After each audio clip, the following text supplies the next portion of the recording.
দের আজকের এই পবিত্র মুহররমুল হারামের প্রথম জুমাবারের নববৎসরের প্রথম দিন এবং প্রথম জুমাবারের আগত সম্মানিত মুসল্লিয়ানে কেরাম, মুরব্বী বাবারা, যুবক ভাইয়েরা, বাড়িঘর অবস্থানরত পর্দার আড়ালের সরল অবলা মা ও বোনেরা, এই মাইকের আওয়াজ যাদের কান পর্যন্ত যাচ্ছে সবার প্রতি আমার সালাম। আসসালামু আলাইকুম ওয়া রাহমাতুল্লাহি ওয়া বারাকাতুহু। শুকরিয়া আদায় করি যে আল্লাহ পাক আমাদেরকে আজকে একটি বছর পরে আবার নতুন বছরের প্রথম দিনে প্রথম জুমাবারে নেকির কাজে ইবাদত বন্দেগী করার নিয়তে মসজিদে আসার বসার তৌফিকটুকু দান করিতেছেন। এজন্য একবার পড়ি আলহামদুলিল্লাহ। লাখো কোটি দরুদ আর সালাম পেশ করছি সৃষ্টির শ্রেষ্ঠ নবী আখিরে নবী তাজদারে মদিনা হুজুরপুর নূর সাল্লাল্লাহু আলাইহি ওয়াসাল্লামের নুরানি কদম মোবারকে সাল্লু আলাল হাবিব সাল্লাল্লাহু তাআলা আলা মুহাম্মদ সাল্লাল্লাহু আলাইহি ওয়া আলিহি ওয়াসাল্লাম। আমরা সবাই পড়ে নেই নাওয়াইতু সুন্নাতাল ইতিকাফ। আমাদের আজকের আলোচনা, আজকের নামাজ, আজকের সব কিছু ইবাদত, সমস্ত কিছু হবে একমাত্র আল্লাহ এবং রসুলের সন্তুষ্টির জন্য। পড়ি ইনশাআল্লাহ। সবাইকে আরবি হিজরি নববৎসরের শুভেচ্ছা ও অভিনন্দন। 1447 হিজরি মুহররমুল হারাম, এই মাসটি হলো একটি সম্মানিত মাস। মুহররম শব্দের অর্থ হলো নিষিদ্ধ, নিষেধ, অর্থাৎ এই মাসে যুদ্ধ বিদ্রোহ করা, এই মাসে আল্লাহ তাআলা হারাম করে দিয়েছেন। সুবহানাল্লাহ। এবং এই মাস সহ আরও তিনটি, এই মাস মোট 4টি মাসকে আমার আল্লাহ সম্মানিত করেছেন। আরবি 12টি মাস, প্রথম মাসের নাম হলো মুহররম মাস। ইসলামের ইতিহাসে বহুবিধ কারণে এই মাসের গুরুত্ব তাৎপর্য অনেক বেশি। আল্লাহ পাক মহাগ্রন্থ কুরআনুল কারীমে সরাসরি এই মাসটির নাম উল্লেখ না থাকলেও 4টি মাসকে আলাদাভাবে আমার আল্লাহ সম্মানিত বলে আখ্যায়িত করেছেন। আল্লাহ পাক পবিত্র কালামের মধ্যে ইরশাদ করেন, ইন্না ইদ্দাতাশ শুহুরি ইনদাল্লাহি 12 শাহরা ফি কিতাবিল্লাহি ইয়াওমা খালাকাস সামাওয়াতি ওয়াল আরদা মিনহা আরবাআতুন হুরুম। নিশ্চয় আল্লাহর নিকট, আল্লাহর কিতাবে আসমান ও জমিন যখন আল্লাহ সৃষ্টি করেছিলেন, সৃষ্টির লগ্ন, সূচনা লগ্ন থেকে গণনার দিক থেকে মাসের সংখ্যা হলো 12টি মাস। তার মধ্যে 4টি মাসকে মিনহা আরবাআতুন হুরুম, তার মধ্যে আল্লাহ 4টি মাসকে আলাদাভাবে সম্মান দিয়েছেন, আলাদাভাবে সম্মানিত করেছেন। এই 4টি মাস কোন কোন মাস? এই 4টি মাস হলো মুহররম মাস এবং জিলহজ মাস, জিলকদ মাস এবং রজব মাস। এই 4টি মাস, জিলকদ, জিলহজ, মুহররম, রজব, এই 4টি মাসকে আল্লাহ তাআলা আলাদাভাবে সম্মানিত করেছেন। হাদিসে পাকের মধ্যে ইরশাদ হচ্ছে, আন আবি হুরায়রা রাদিয়াল্লাহু তাআলা আনহু ক্বালা রাসূলুল্লাহ সাল্লাল্লাহু আলাইহি ওয়াসাল্লাম আফদালুস সিয়ামে বা'দা শাহরি রমাদানা শাহরুল্লাহিল মুহররম ওয়া ইন্না আফদালাস সালাতি বা'দাল মুফরুদ ওয়া দাতি সালাতি মিনাল লাইল। নবীজি সাল্লাল্লাহু আলাইহি সাল্লাম ইরশাদ করেন, আবু হুরায়রা থেকে বর্ণিত, যে রমজান মাসের পর আল্লাহর মাস মুহররম মাসের রোজা হলো সবচেয়ে উত্তম রোজা। সুবহানাল্লাহ। রমজান মাসে আমরা জানি আমাদের উপর রোজাকে আল্লাহ ফরজ করেছেন। এই ফরজ রোজার পরেই আল্লাহ তাআলা যে রোজাকে আল্লাহ তাআলা উত্তম বলে ঘোষণা দিয়েছেন, সেই রোজা হলো মুহররম মাসের নফল রোজা। এবং সবচেয়ে উত্তম নামাজ হলো লাইল, রাত্রের নামাজ। এজন্য বছর গড়ে যেহেতু আবার নতুন বছর শুরু হয়েছে, আমাদের অলসতার তন্দ্রা হতে জাগ্রত হওয়া উচিত। নিশ্চয় আমাদের নির্ধারিত হায়াত থেকে আল্লাহ তাআলা আবার একটি বছরকে কেটে দিয়েছেন। যতদিন আল্লাহ হায়াত দিয়েছেন এর মধ্য থেকে আবার একটি বছর চলে গেল।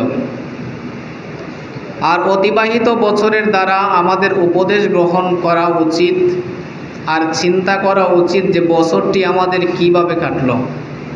একটা বছর যে আমাদের থেকে শেষ হলো, বছরের মধ্যে আমি ভালো কাজ কয়টা করলাম, মন্দ কাজ কয়টা করলাম, এই গোটা বছর আমার কয়টা সওয়াবের কাজে কাটছে।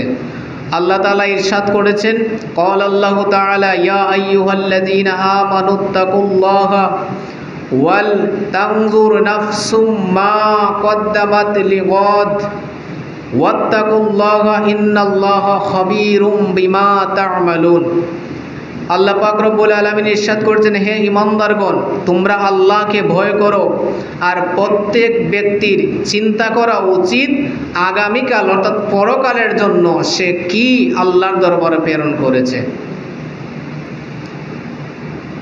আল্লাহ পাক কুরআনুল কারীমের মধ্যে বলেন যে তোমাদের প্রত্যেক ব্যক্তির চিন্তা করা উচিত, যারা ঈমানদার, যে তোমরা পরকালের জন্য কোন কোন জিনিস তোমরা আমার দরবারে পাঠাইছো, কোন কোন আমল তোমরা আগে দিয়ে প্রেরণ করেছো। আল্লাহকে ভয় করো, নিশ্চয় আল্লাহ তোমরা যা কিছু করো সব কিছু আমার আল্লাহ জানেন এবং শুনেন, সব কিছু আল্লাহ অবহিত আছেন।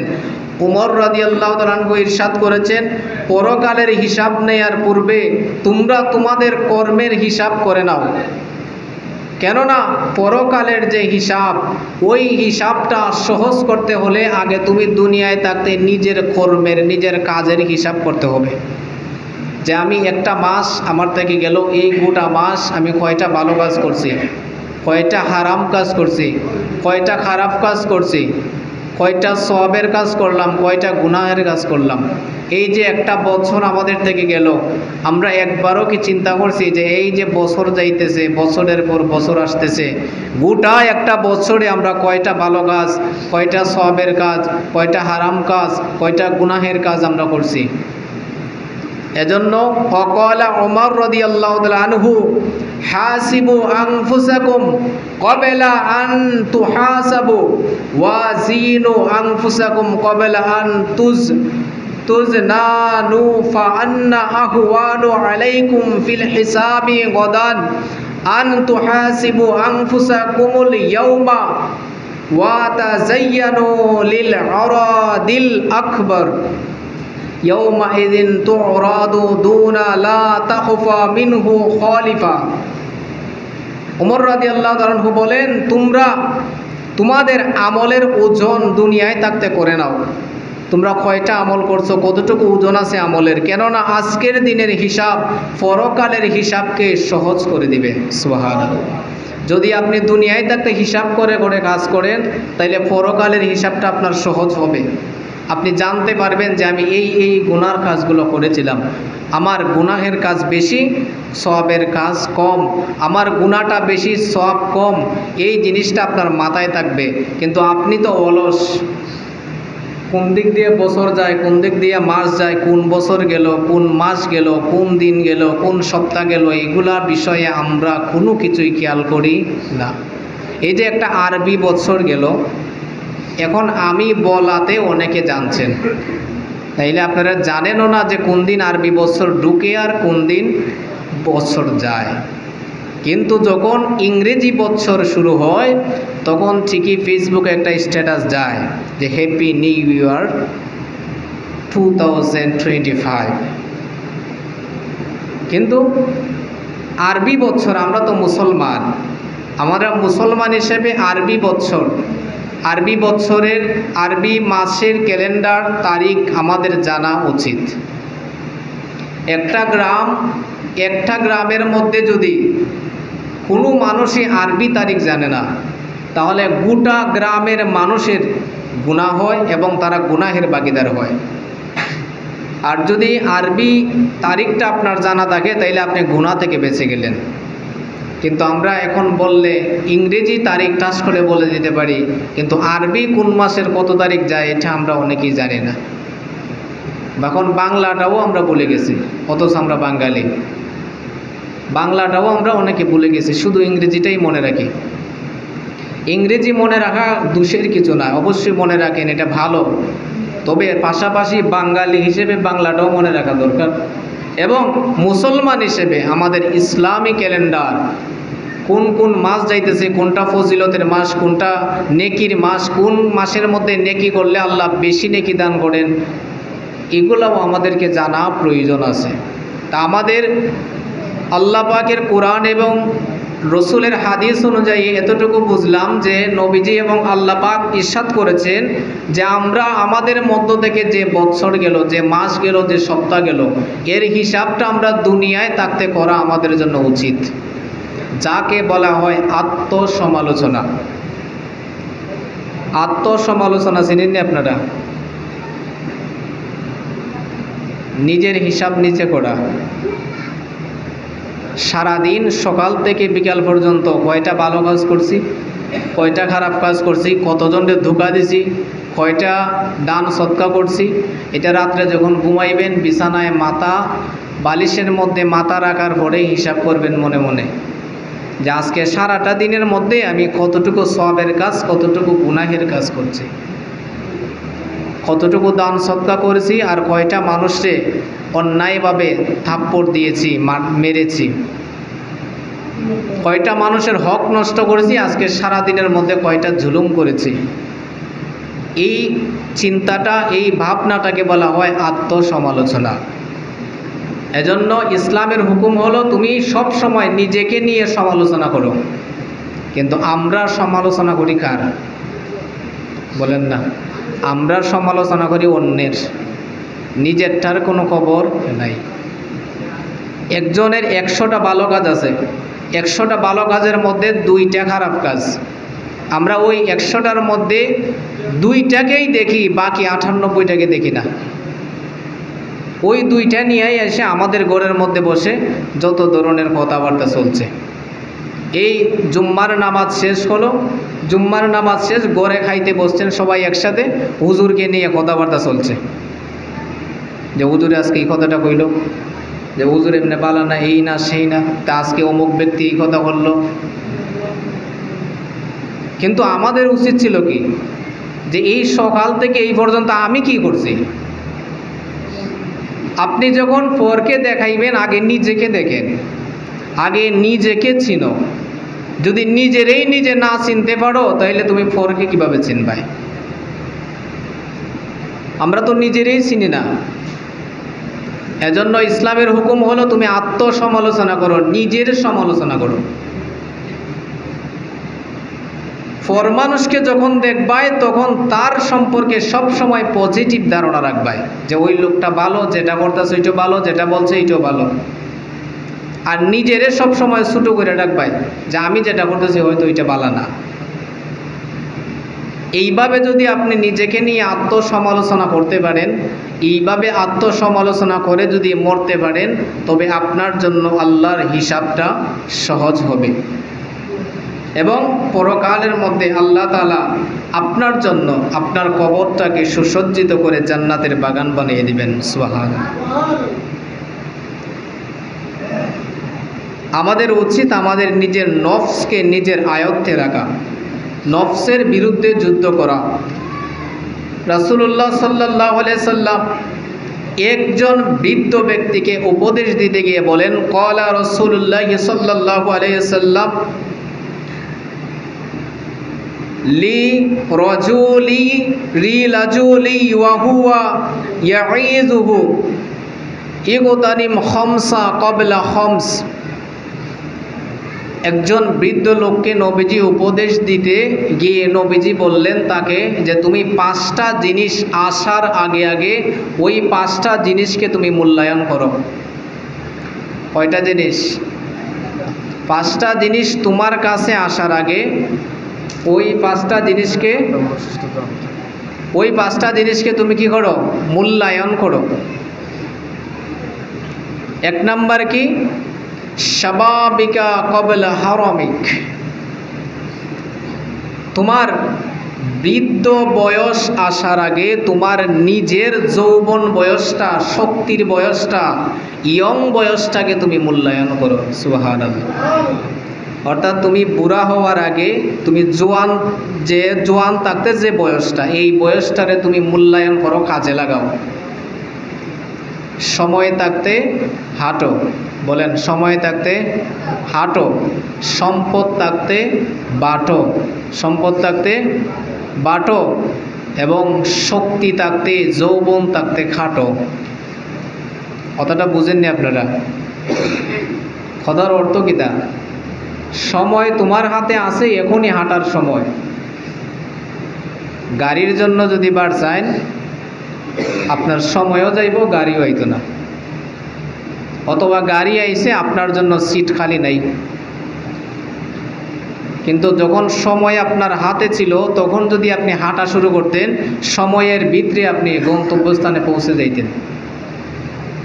এই হাঁটা মানে শুধু রাস্তা দিয়ে হাঁটা বোঝায় না, এটা অনেক অর্থ বোঝায়। মানে আপনার যখন হাতে সময় আছে তখনই কাজটা করিলাম।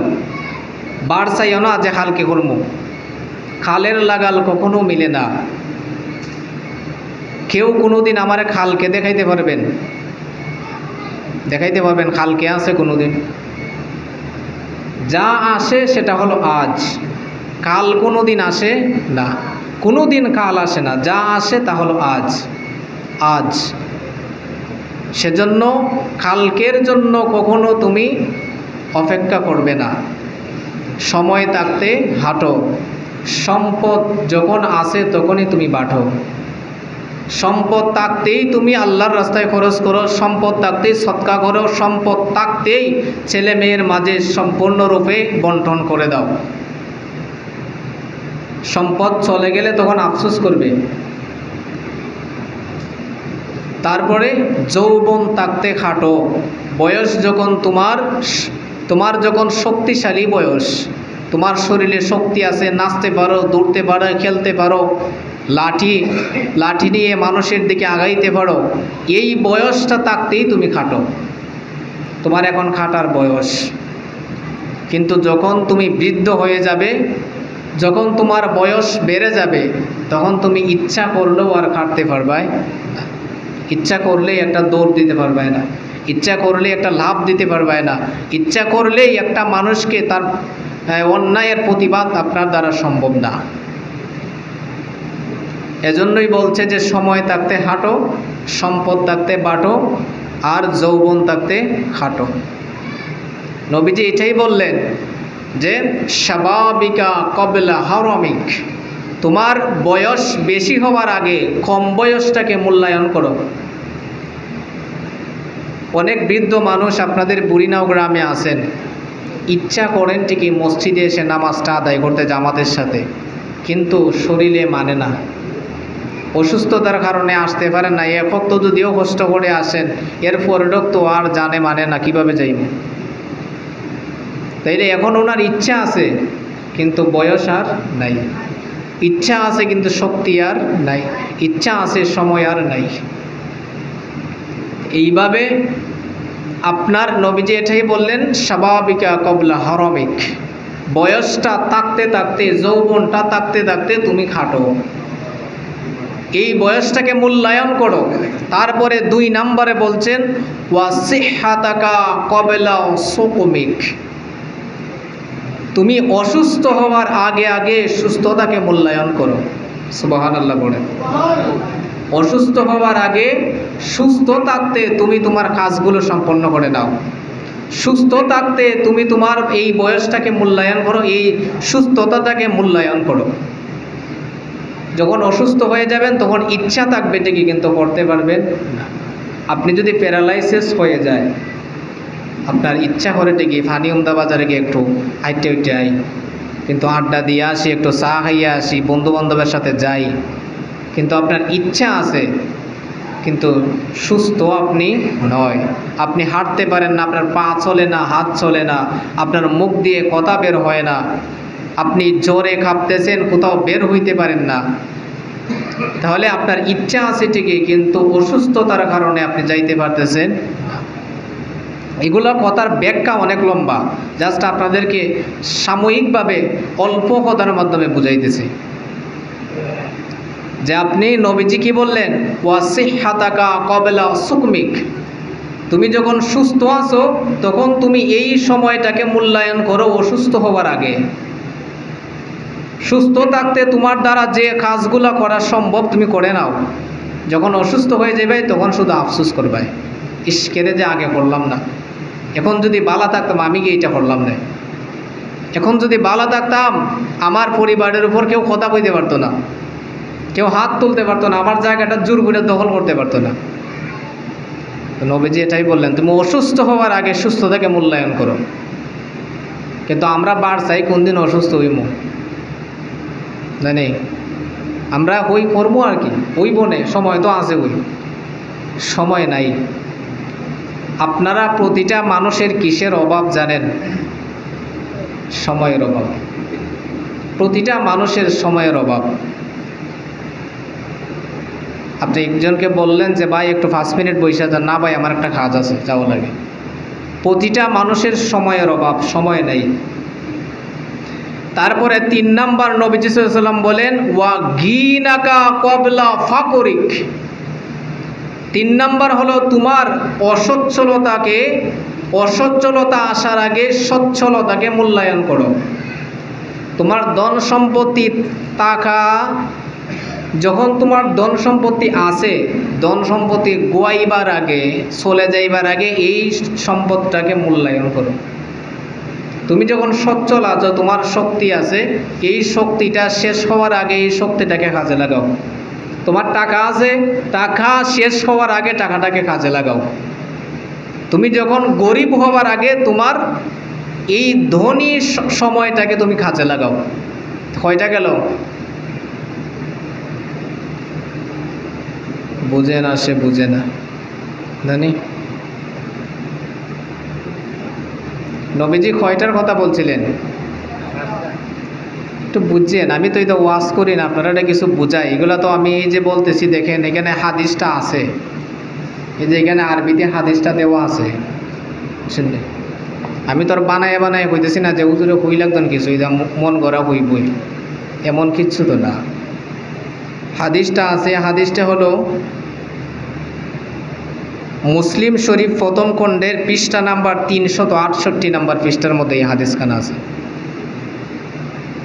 নবীজি কয়টা জিনিসের কথা বলছেন? 5টা। আজকের জুম্মা থেকে অন্তত এই জিনিসটা শুধু শিখে যান। 1 নাম্বার বলছেন, শাবাবিকা ক্বাবলা হারামিক, তুমি বৃদ্ধ হওয়ার আগে তোমার যৌবনটাকে মূল্যায়ন করো। কয় নাম্বার গেল? 2 নাম্বার বলছেন, ওয়াসিহাতাকা ক্বাবলা সুকমিক, তুমি অসুস্থ হওয়ার আগে সুস্থতাকে মূল্যায়ন করো।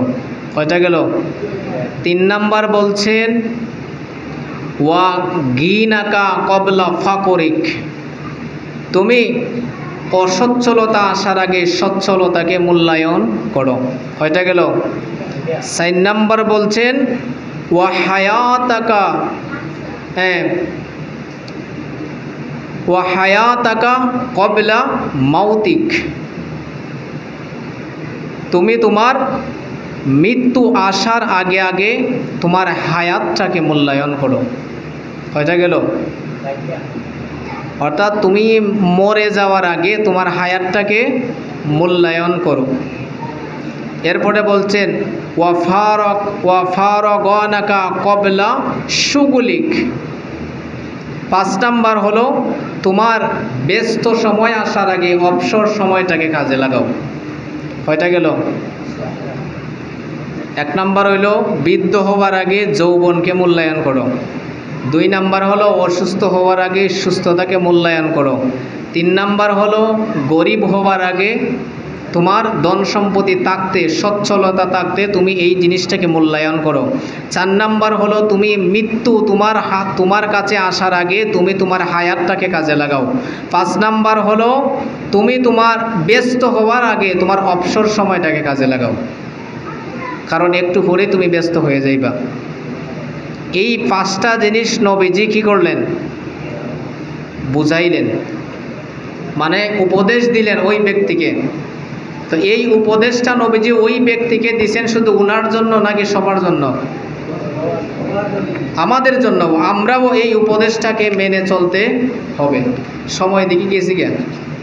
তারপরে দেখেন এই মুহররম মাস আশুরা কেন্দ্রিক কিছু প্রচলিত কুসংস্কার কুপ্রথা চালু আছে আমাদের সমাজে। এক নাম্বার হলো যে কুসংস্কারগুলো কোনো কোনো অঞ্চলে ইবাদতের মতো তারা পালন করে। আশুরার দিন মুহররমের 10 তারিখে কেউ কেউ আনন্দ ফুর্তি করে, খেলাধুলা করে, এরপরে ইমাম হুসাইনের নামে পতাকা উড়ায় এবং ঘুড়ি উড়ানো, মুখে বাঘ ভাল্লুকের মুখোশ পরা, গায়ে রং মাখামাখি করা, এগুলা কুরআন সুন্নাহ বিরুদ্ধে কাজ। এগুলো হলো কুসংস্কার মুহররম মাসে। 2 নাম্বার হলো তাজিয়া মিছিল বের করা। এই দিনকে ঘিরে দেশ বিদেশের অনেক স্থানের মধ্যে তাজিয়া মিছিল বের হয়, যেমন ঘোড়া সাজাইয়া ঘোড়াকে উপর দিয়ে নিয়ে হাই হুসাইন হাই হাসান বলে যে মিছিল করে, এগুলা সম্পূর্ণ হারাম হারাম হারাম। তারপরে ইয়া হুসাইন করে নিজের গায়ে আঘাত করা, করেনি মানুষে, নিজেরে কিলায় হাই হুসেন হাই হাঁচছেন করে করে, এগুলা হারাম। নিজেকে নিজে আঘাত করা হারাম। কোনো দিন কোনো ইতিহাসের পাতায় আপনি দেখাইতে পারবেন না যে নবীর কোনো সাহাবী অর্থাৎ ইমাম হুসাইনের কোনো বংশধর অথবা কোনো ইমানদার মুসলমান এই সমস্ত কাজ করছে। এটা কোথায় থেকে আসছে এটাও বলবো, এই কথাগুলো শেষ করি। তারপরে মারামারি করা, লাঠি খেলা করা, নিজেকে রক্তাক্ত করা, বুকের মধ্যে কিলানো তাফরানো, এগুলা সম্পূর্ণভাবে হারাম। কারবালার স্মরণে একটা সুখের আয়োজন করা, না খাইয়া থাকা, নিরামিষ খাওয়া, মাছ খাওয়াটা যাবে না, ইটে খাইতো না ওইটা খাইতো না, নতুন বউ আইছে তুমি এই মাছটা খাইতো না গো, ইটে বানাইও না, এগুলা সম্পূর্ণ হারাম। এগুলা আমাদের ইসলামের মধ্যে এগুলা হারাম। মুসলমান হিসেবে এগুলা মানা যাবে না, এগুলা হারাম আনতো জানেননি। ওই যে আগের যুগে গৌর গোবিন্দ রাজার সময় যে হিন্দুরা আছে তারা এগুলা মানত।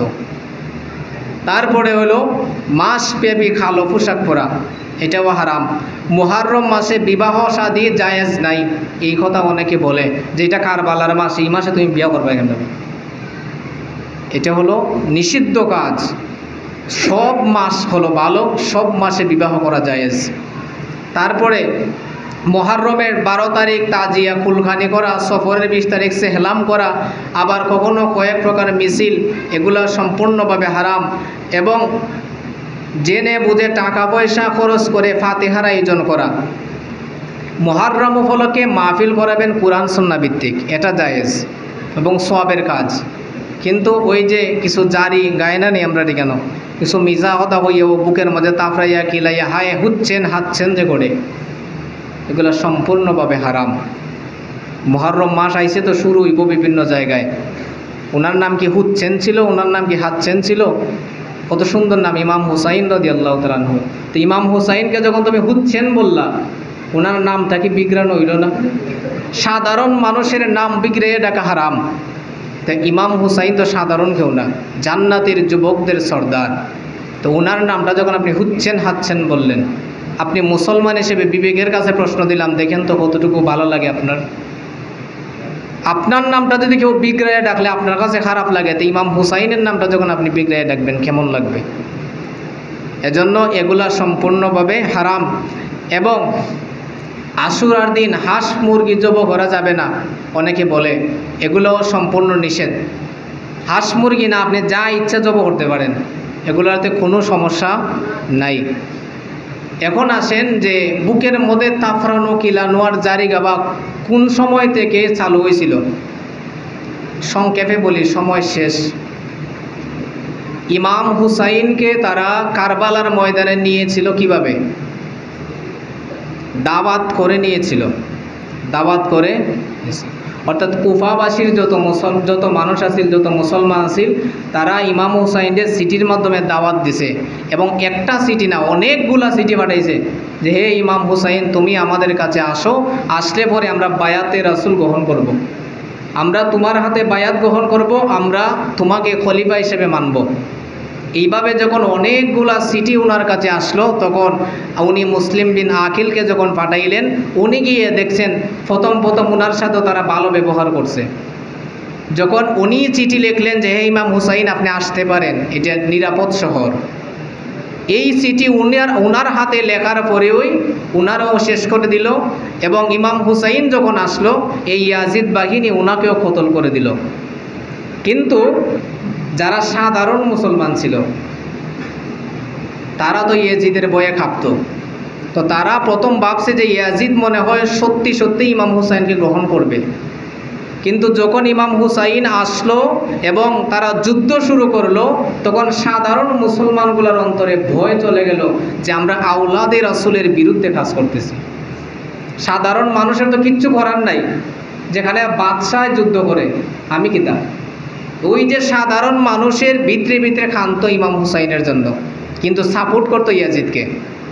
ভিতরে ভিতরে ঠিকই খান্ত যে ইমাম হুসাইনের জন্য তারা কান্না করতো, সাপোর্ট করতো ইয়াজিদকে। এবং যুদ্ধ শেষ হওয়ার পরে যখন ইমাম হুসাইনের পরিবারকে ধ্বংস করে দিল, যখন ইয়াজিদ চলে গেল, তখন ওই পাবলিকগুলা যারা সাধারণ মুসলমান ছিল তারা নিজেরে নিজে আঘাত করছিল আর তখন কান্না করছিল যে হে হুসাইন আমরা কেন তোমারা দাওয়াত করলাম, আমরা কেন তোমারা দাওয়াত করলাম, কেন যে আনলাম আর নবীর বংশকে এইভাবে শহীদ করলো। তারার ভিতরের যে কষ্ট, তারা নিজেরে মাইরা এটা তারা প্রকাশ করছিল সেদিন। ওইখান থেকে আমাদের কিছু মুসলমানের মধ্যে এখন আইছে যে বুকের মধ্যে তাফরাও খিলাও আর হাচ্ছেন হচ্ছেন করো। এটা কি মুসলমানের কাজ ছিল? যারা নামদারি মুসলমান ছিল তারা এটা করছে। অনেকে উপহাস করার জন্য করছে, অনেকে আবার ভালো নিয়তে করছে। তো এই জন্য নিজেকে নিজে আঘাত করা হারাম। তারা যেমন মুসলমান ছিল না, নামদারি মুসলমান, আমরাও কিন্তু নামদারি মুসলমান না, এজন্য আমরা তাদের মতো নিজেরে আঘাত করার প্রয়োজন নাই। ইমাম হুসাইনের মহব্বত দেখাইতেছেন, 2 রাকাত নফল নামাজ পড়েন। ইমাম হুসাইনকে ভালোবাসেন। ইমাম হুসাইন তলোয়ারের নিচে সেই দিন নামাজ পড়ছিলেন, মনে আছে আপনারা? তলোয়ার গর্দানের উপরে তখন উনি কি বলছেন যে আমার 2 রাকাত নামাজ পড়ার সুযোগ দেন। আর আমরা ফ্যান মাথার উপরে ঘুরে কই আমরা নামাজ পড়ি না এর বড়। তো যিনি ইমাম হুসাইনকে যদি ভালোবাসতে চান, যিনি তলোয়ারের নিচেও নামাজ পড়েন, তো আপনি নামাজ পড়ে ওনার জন্য ভালোবাসা প্রকাশ করেন, ওনার জন্য দোয়া করেন, কালবার উসিলা নিয়ে নিজের জন্য দোয়া করেন। এগুলো হলো ভালোবাসা। কোনো তাপরানি কিলানি জারি করা জায়েজ নেই। হ্যাঁ, জারি গান জায়েজ আছে যদি আপনি সত্য গানগুলো গুনগুনায়া গান বাজনা ছাড়া, তবে এইগুলা জায়েজ আছে, সত্য হতে হবে। শর্ত হলো সত্য হতে হবে। আল্লাহ পাক রব্বুল আলামিন যেন আমাদেরকে বুঝে শুনে আমল করার তৌফিক দেন। সবাই বলি আমিন। ওয়া আখিরা দাওয়ানা আলহামদুলিল্লাহি রাব্বিল আলামিন। একটু দান